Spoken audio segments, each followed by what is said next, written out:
आणि अचानक हे सगळं फोनवरती जेव्हा पोलिसांचा फोन आला की आम्ही आज आता अरेस्ट करतोय, तेव्हा म्हणजे आय वेंट ब्लँक. त्यानंतर आम्ही जेव्हा कोर्टात गेलो तेव्हा आता एवढे दिवस भेटलो नव्हतो आणि कोर्टामध्ये हे असतं की आरोपीला तुम्ही भेटू शकत नाही पटकन.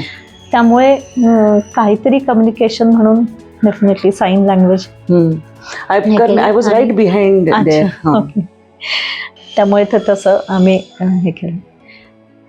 मुलं तर अगदी लहान होती.